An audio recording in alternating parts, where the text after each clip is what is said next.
Friends, myself Somu Kumar and I am from Asansol, West Bengal. I have completed my Masters and B.Ed from BVKM University, Dhanbad. I have a teaching experience of 4 years in nearby coaching center, and I have also worked in PGT chemistry teacher in a reputed CBSE school, and currently I am teaching many IIT and JEE parents. So that's about me, and so let's start our today's topic. And my today's topic is substitution reaction. Very interesting topic and a very easy way we will discuss about it. So my today's topic is types of substitution reaction and mechanism of it. And in today's goal we have SN1 and SN2. We will discuss it in a very detailed way. So let's start our today's topic. So हम लोग अब start करने वाले हैं substitution reaction, और बहुत ही easy way में हम इसको समझने वाले हैं. सब्स्टिट्यूशन रिएक्शन नेम ही सजेस्ट कर रहा है सब्स्टिट्यूशन, ना कोई ग्रुप रिमूव होगा, मतलब एक हम लोग मॉडल से समझते हैं. तो देखो ये हम लोग का क्या है, ये कार्बन है, हाइड्रोजन हाइड्रोजन हाइड्रोजन, और ये कोई भी मान लो एक लिविंग ग्रुप हो सकता है. यहाँ पर क्लोरीन हो, ब्रोमीन हो या आयोडीन हो. अब क्या होने वाला है, यहाँ से ये ग्रुप निकलने वाला है, leaving group as a leaving group निकल गया, और एक न्यू ग्रुप यहाँ से, एक न्यू ग्रुप यहाँ से ऐसे आकर के जुड़ गया है. तो एक सबसे सिंपल सा एग्जांपल क्या हो गया, ये इसी को हम लोग क्या बोलते हैं, सब्स्टिट्यूशन रिएक्शन. तो चलो हम इसको पहले डेफिनेशन लिखते हैं, उसको तो और इसको अच्छे से हम लोग समझेंगे. तो रिप्लेसमेंट ऑफ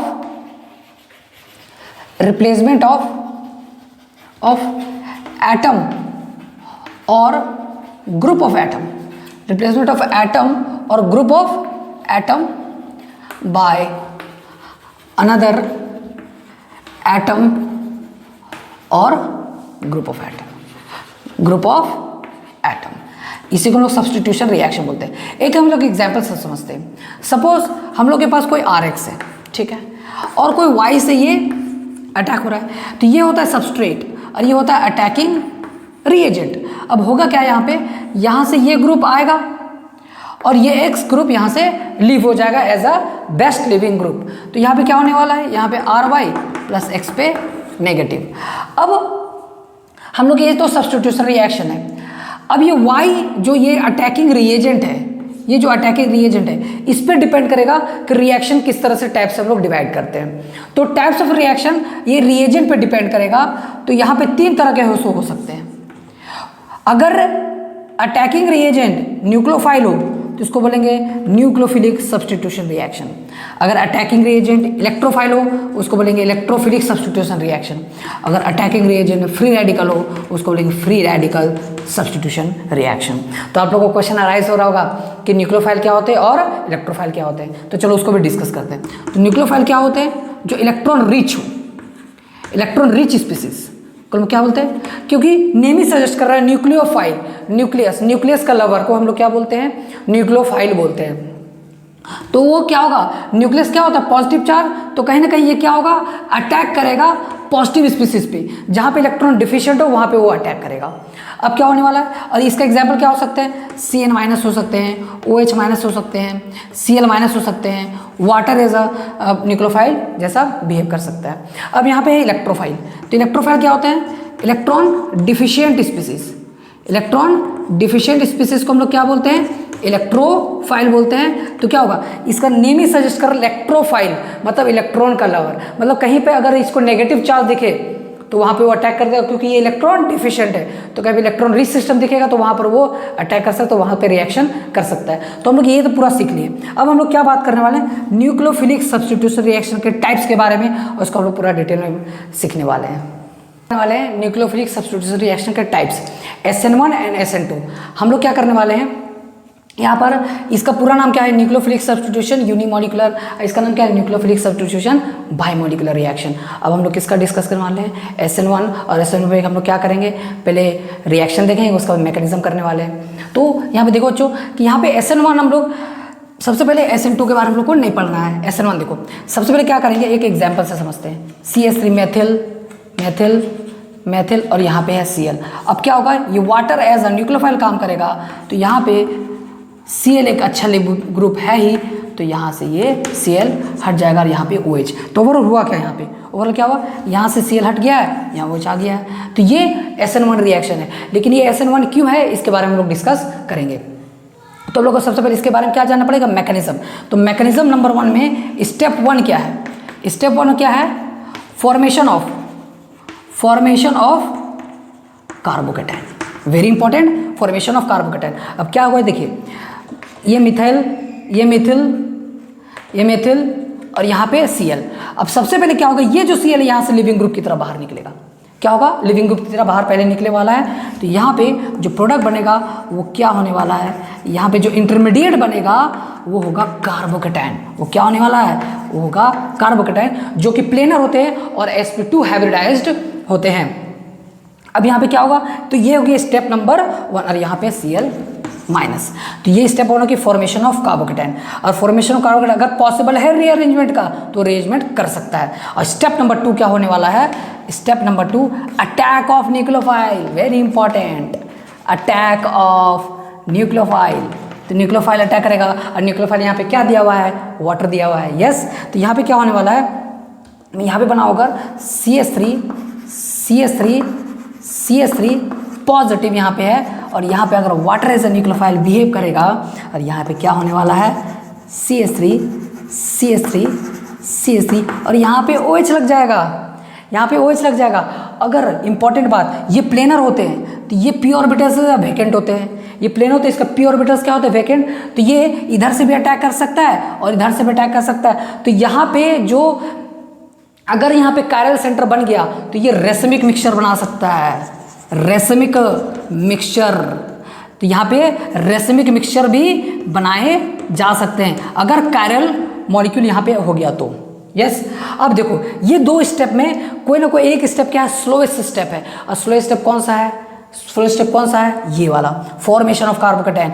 इसीलिए ये रिएक्शन क्या हो जाते हैं, रिवर्सिबल हो जाते हैं। और ये सबसे स्लोएस्ट स्टेप है, step 1 is the slowest step in RDS। ये भी क्वेश्चन पूछा जा सकता है। तो मैंने बहुत ही इंपॉर्टेंट मैकेनिज्म यहाँ पे कर दिया है। अब कुछ इंपॉर्टेंट, चलो हम लोग इसको एक मॉडल से भी समझ लेते हैं। देखो ये मॉडल क्या बोलता है, मान लीजिए ये है, देखिए ये मिथाइल है, ये भी मिथाइल है, ये भी मिथाइल है, और ये कार्बन है यहाँ पे सेंटर में, और ये एक लिविंग ग्रुप है, ब्लू वाला एक लिविंग ग्रुप है। ये क्या होगा बताइए आप लोग, यहाँ से ये लिविंग ग्रुप हट जाएगा, हटेगा, यहाँ पे क्या आ जाएगा, positive charge, 3 bonds positive charge. ये क्या हो गया, प्लेनर मॉलिक्यूल। अभी क्या था, ये 3D मॉलिक्यूल्स थे, अब हो गया ये प्लेनर। ये प्लेनर हो गया है तो ये क्या करेगा, ये इधर से भी अटैक कर सकता है, ऊपर से भी अटैक कर सकता है। तो ये प्लेनर होते हैं, तो इसीलिए यहाँ पे हम लोग ये दिखा सकते हैं। तो यहाँ पे ये जो पॉजिटिव चार्ज है, ये पॉजिटिव चार्ज यहाँ पे जो है, ये वाटर मॉलिक्यूल यहाँ पे अटैक कर सकता है, इधर से भी अटैक कर सकता है और इधर से भी अटैक कर सकता है। अगर कायरल हुआ तो रेसमिक मिक्सचर फॉर्म कर देगा। तो ये इस तरह से यहाँ पे OH जुड़ जाते हैं। हम लोग इसको मॉडल से भी समझ लिए। अब हम लोग स्टार्ट करेंगे। अब हम लोग बात करने वाले हैं important points about SN1 reaction. बहुत ही इंपॉर्टेंट यहाँ से क्वेश्चन आते हैं। देखिए पॉइंट नंबर 1, ये 2 स्टेप का रिएक्शन, 2 स्टेप। पहले लिविंग ग्रुप रिलीज होगा, कार्बोकेटाइन बनेगा और कार्बोकेटाइन पे न्यूक्लियोफाइल ऐड हो जाएंगे। तो ये 2 स्टेप रिएक्शन है। Point number 2, formation of carbocation हो रहा है। क्या हो रहा है, फॉर्मेशन ऑफ कार्बोकेटाइन। अब पॉइंट नंबर 3, इसका जो रेट ऑफ रिएक्शन है, rate of reaction is directly proportional to stability of carbocation. इसीलिए 3 डिग्री सबसे अच्छा रिएक्शन जाएगा, फिर 2 डिग्री, फिर 1 डिग्री, और सबसे स्लोवेस्ट जाएगा मेथिल, यस। और यहाँ पे इंपॉर्टेंट बात है, कहीं पर रेजोनेंस स्टेबलाइज्ड अगर कार्बोकेटाइन बन रहा है तो वो भी SN1 बहुत ही अच्छे जाते हैं। जैसे for example benzylic carbocation, this is benzylic carbocation CH2Cl, और एलाइलिक कार्बोकेटाइन, एलाइलिक कार्बोकेटाइन, ये भी बहुत ही अच्छे फास्ट SN1 रिएक्शन, क्योंकि ये जब कार्बोकेटाइन बनेगा तो बहुत ही स्टेबल और रेजोनेंस स्टेबलाइज्ड कार्बोकेटाइन बनते हैं। ओके, पॉइंट नंबर 4, अगर रेट के बारे में बात करें तो देखो रेट में जो K सिर्फ और सिर्फ RX पे डिपेंड करेगा। क्यों, क्योंकि फॉर्मेशन ऑफ जब वहाँ पे न्यूक्लियोफाइल तो सेकेंड स्टेप पे आ रहा, और फॉर्मेशन जब हो रहा है यहाँ पे कार्बोकेटाइन का तो सिर्फ और सिर्फ सबस्ट्रेट आ रहे हैं, RX आ रहे हैं यहाँ पे RX। तो इसीलिए, और इसका ऑर्डर भी क्या होगा, 1, यस। मॉलिक्यूलैरिटी भी क्या होंगे, 1। आप लोग केमिकल कैरेक्टरिस्टिक्स सब पढ़ रखे होंगे। अच्छा, लिविंग ग्रुप के बारे में आपको क्या ख्याल है, लिविंग ग्रुप अच्छा होना चाहिए ना, तभी तो पहले लिविंग ग्रुप निकलेगा, उसके बाद न्यूक्लियोफाइल अटैक होंगे। तो यहाँ पे RI सबसे अच्छा, फिर RBr, फिर RCl, फिर RF, इस तरह का ये लिविंग ग्रुप के बारे में हो गया। अच्छा, न्यूक्लियोफाइल के बारे में आपका क्या ख्याल है, न्यूक्लियोफाइल गुड होने चाहिए, बैड होने चाहिए, वीक होने चाहिए ना। अगर वीक होंगे तभी तो बाद में अटैक करेगा, ना तो पहले अटैक कर देगा। तो यहाँ पे जो न्यूक्लियोफाइल होने चाहिए, न्यूक्लियोफाइल क्या होना चाहिए, वीक न्यूक्लियोफाइल, वीक न्यूक्लियोफाइल होने चाहिए।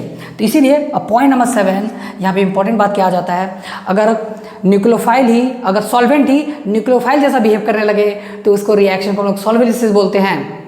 अगर सॉल्वेंट ही न्यूक्लियोफाइल जैसा बिहेव करने लगे तो उसको हम लोग सॉल्वेलिसिस रिएक्शन बोलते हैं। तो SN1 उसी कैटेगरी में आता है। SN1 भी एक सॉल्वेलिसिस रिएक्शन है। ये कि इंपॉर्टेंट नोट हो गया और आप लोग के लिए क्वेश्चन के लिए इंपॉर्टेंट हो जाता है।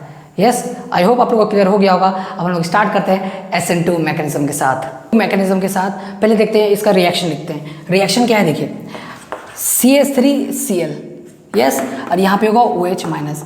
अब क्या होगा, ये यहाँ पे ये जो Cl है, यहाँ पे Cl है, यहाँ पे अटैक होगा, ये ग्रुप निकल जाएगा, तो यहाँ क्या बनेगा CH3OH, और यहाँ पे क्या बन जाएगा Cl माइनस। तो यहाँ पे हम लोग मैकेनिज्म देखते हैं। मैकेनिज्म क्या है, मैकेनिज्म है यहाँ पे मान लीजिए कार्बन है, हाइड्रोजन, हाइड्रोजन, तो यहाँ पे हम लोग इस तरह से दिखा सकते हैं हाइड्रोजन, और यहाँ पर इस तरह से हम लोग वेज डैश के फॉर्म में भी रिप्रेजेंट कर सकते हैं। और यहाँ पे क्या लगा हुआ है, यहाँ पे एक Cl लगा हुआ है। अब होगा क्या है देखिए आप लोग, ये एक लिविंग ग्रुप है लेकिन ये स्ट्रॉन्ग न्यूक्लियोफाइल है, न्यूक्लियोफाइल स्ट्रॉन्ग है, तो ये पहले इधर अटैक जैसे करने जाएगा, ये इसको क्या करने लगेगा, रिपल्शन, बोलेगा नहीं इधर से तुम मत आओ क्योंकि हम इधर हैं। यस, क्योंकि ये भी एक तरह का क्या है, नेगेटिवली चार्ज, ये भी नेगेटिव, तो क्या होगा यहाँ पे ये OH माइनस इस साइड से यहाँ पे अटैक कर देगा। तो बैक साइड से अटैक होते हैं, जिस तरह से लिविंग ग्रुप इस साइड से जाएगा तो बैक साइड से न्यूक्लियोफाइल का अटैक होगा, तो इधर से अटैक नॉट पॉसिबल। तो यहाँ पे जो एक ट्रांजिशन स्टेट बन जाते हैं, हाइड्रोजन देखोगे, हाइड्रोजन, हाइड्रोजन, और यहाँ पर इस तरह से यहाँ पे ये जो बॉन्ड है, ये बॉन्ड ब्रेकिंग होगा, ये बॉन्ड ब्रेकिंग होगा, और यहाँ पे ये बॉन्ड जो ये OH है, यहाँ पे बॉन्ड का फॉर्मेशन होगा, यहाँ पे बॉन्ड ब्रेकिंग, यहाँ बॉन्ड का फॉर्मेशन होगा। और ये एक ट्रांजिशन स्टेट है, ये ट्रांजिशन स्टेट है जो कि ये भी एक sp2 हाइब्रिडाइज्ड है, क्योंकि हम लोग जो बॉन्ड ब्रेकिंग को हम लोग काउंट नहीं करते हाइब्रिडाइजेशन में। तो 1 2 3 सिग्मा मतलब sp2। अब क्या होगा, यहाँ से ये Cl हट जाएगा और यहाँ पे क्या बन जाएगा H, यहाँ पे H, यहाँ पे H, और यहाँ पे आप लोग को इस साइड से आप लोग को दिखेगा ऑपोजिट साइड में OH जुड़ते हुए, मतलब जिधर लिविंग ग्रुप है उसका ऑपोजिट साइड से आप लोग को न्यूक्लियोफाइल ऐड हुए दिखेंगे। और इसी को हम लोग क्या बोलते हैं, इन्वर्जन ऑफ कॉन्फ़िगरेशन। मतलब आप लोग को इन्वर्जन ऑफ कॉन्फ़िगरेशन देखने को मिलेगा। और एक NCERT में एक इम्पॉर्टेंट लाइन बोल के रखा है, NCERT में बोला है कि अगर एक एम्ब्रेला जिस तरह से जब एक हवा आता है उस तरह से वो रोटेट कर जाता है ऑपोजिट साइड में, उसी तरह से एक न्यूक्लियोफाइल जब ऐड इधर होना चाहेगा तो वो ऑपोजिट साइड से ही ऐड होता है। और ये एक इम्पॉर्टेंट बात रहा यहाँ पे कि एक ऑपोजिट साइड से OH ही ऐड होंगे। और यहाँ पे इम्पॉर्टेंट बात क्या रहा है यहाँ पे कि अगर हम बात करें एक मॉडल से, तो ये मॉडल देखिए आप लोग, ये जितना छोटे छोटे ग्रुप्स होंगे, जितने अच्छे छोटे छोटे ग्रुप्स होंगे उतने अच्छे से ये अच्छे से SN1 SN2 रिएक्शन दे सकते हैं। तो यहाँ पे जो बल्किनेस होने चाहिए, बहुत ही छोटे छोटे ग्रुप्स होने चाहिए, तो वो रिएक्शन सबसे फास्ट देता है। अगर यहाँ पे बड़े बड़े ग्रुप्स होंगे तो बड़े बड़े ग्रुप्स न्यूक्लियोफाइल को अटैक नहीं करने देंगे, वो रिपल्शन होगा उन लोग से। जब बड़े बड़े ग्रुप्स यहाँ पे लगेगा, अगर मिथाइल मिथाइल मिथाइल लग गया है तो बड़े बड़े ग्रुप्स इसको रिपल्शन देंगे, और रिपल्शन जब होगा तो यहाँ पे न्यूक्लियोफाइल ऐड नहीं हो पाएंगे ऑपोजिट साइड से, फिर ये रिएक्शन भी इम्पॉसिबल हो जाएगा। इसीलिए यहाँ पे जो ऑर्डर हो जाते हैं 1 डिग्री सबसे फास्ट, फिर 2 डिग्री और फिर 3 डिग्री, और इससे भी अच्छे मिथिल ग्रुप भी दे देते हैं। यस, आई होप आप लोग को ये चीज़ क्लियर हो गया होगा कि 1 डिग्री 2 डिग्री। यहाँ पे मेन इंपॉर्टेंट बात है स्टेरिक हिंड्रेंस, जितना बल्कि ग्रुप होगा उतना SN2 मैकेनिज्म स्लो हो जाएंगे, क्योंकि वो स्टेरिक हिंड्रेंस पर डिपेंड करते हैं। क्योंकि न्यूक्लियोफाइल को अटैक होना है, और न्यूक्लियोफाइल जब अटैक होगा तो वहाँ पे जो क्राउडनेस है, क्राउडनेस कम चाहिए। इसलिए मैं SN2 के बारे में भी बात करने वाले हैं, important points about SN2 reaction. SN2 reaction के जो इंपॉर्टेंट पॉइंट्स है, चलो अब डिस्कस करते हैं। पॉइंट नंबर 1, सबसे पहला इंपॉर्टेंट पॉइंट है, ये 1 स्टेप रिएक्शन है। It is a 1 step reaction. Okay, it is a 1 step reaction. यहाँ कोई भी कार्बोकेटाइन का फॉर्मेशन नहीं होता है, यहाँ पे ट्रांजिशन स्टेट की फॉर्मेशन होते हैं। यहाँ पे ट्रांजिशन स्टेट का फॉर्मेशन होता है। Transition state formation. ओके, ये बात हो गया। पॉइंट नंबर 3 जो है इसका रेट दो चीज़ों पे डिपेंड करता है। एक डिपेंड करता है सबस्ट्रेट के ऊपर जो हम लोग RX लेते हैं, और एक डिपेंड कर न्यूक्लियोफाइल, मतलब कि दोनों पे डिपेंड करता है। अजीब, दोनों डिपेंड करता है तो इसको ऑर्डर भी 2 होते हैं और इसके मोलिकुलैरिटी भी 2 ही होते हैं, मोलिकुलैरिटी भी 2 होते हैं। यस, क्योंकि ये दोनों चीज़ पे डिपेंड करता है, क्योंकि न्यूक्लियोफाइल अटैक करता है एल्काइल हाइड्राइड के ऊपर। Yes, okay. Point number 4, leaving group strong होना चाहिए, अच्छे। न्यूक्लियोफाइल जैसे अटैक करे वैसे ही ग्रुप लीव कर जाना चाहिए। तो इसका सेम ऑर्डर होगा SN1 के ही जैसा ही, इसका सेम ऑर्डर क्या होगा, SN1 के जैसा ही। और इम्पॉर्टेंट बात यहाँ पे आप लोग को सबसे इम्पॉर्टेंट बात ये है, ये स्टेरिक हिंड्रेंस। अगर हम लोग बात करें 1 डिग्री, 2 डिग्री और 3 डिग्री, तो 1 डिग्री सबसे ज़्यादा फर्स्ट रिएक्शन जाएगा, फिर 2 डिग्री, फिर 3 डिग्री। 3 डिग्री में बल्किनेस बहुत ज़्यादा हो जाते हैं। तो सबसे इंपॉर्टेंट बात यहाँ पे क्या आ जाता है बल्किनेस के ऊपर, कि बल्किनेस जितने ज़्यादा होंगे, बल्किनेस जितना ज़्यादा होगा SN2 रिएक्शन स्लो हो जाएंगे, क्योंकि जब बल्किनेस ज़्यादा हो जाते हैं तो न्यूक्लियोफाइल अटैक नहीं कर पाते हैं, वहाँ पे वो रिपल्शन क्रिएट करने लगते हैं, तो अटैक नहीं कर पाते। इसीलिए बल्किनेस स्टेरिक हिंड्रेंस बढ़ने से SN2 का रिएक्शन स्लो हो जाते हैं। ओके, तो आप लोग को ये इंपॉर्टेंट बात ध्यान रखना था। अब पॉइंट नंबर 6, यहाँ पे जो न्यूक्लियोफाइल होना चाहिए, न्यूक्लियोफाइल क्या होना चाहिए, स्ट्रॉन्ग न्यूक्लियोफाइल, तभी ना वो जल्दी अटैक करेगा, ना तो उसका जैसे SN1 में वह कार्बोकेटाइन बन सकता था। तो यहाँ पे स्ट्रॉन्ग न्यूक्लियोफाइल होना चाहिए। और पॉइंट नंबर 7, यहाँ जो सॉल्वेंट होने चाहिए, सॉल्वेंट होने चाहिए पोलर अप्रोटिक सॉल्वेंट। तो ये हम लोग के सारे बातें थे किसके बारे में, SN1 एंड SN2 रिएक्शन के ऊपर। आई होप आप लोगों को सारे चीज़ समझ में आ गए होंगे, और मैं यहाँ पे क्लास को अब एंड अप करता हूँ। आई होप आप लोग को सारे कुछ अच्छे से क्लियर हो चुके हैं। सो नेक्स्ट क्लास में हम लोग बात करेंगे electrophilic substitution reaction and free radical substitution reaction. Thank you so much students, all the very best.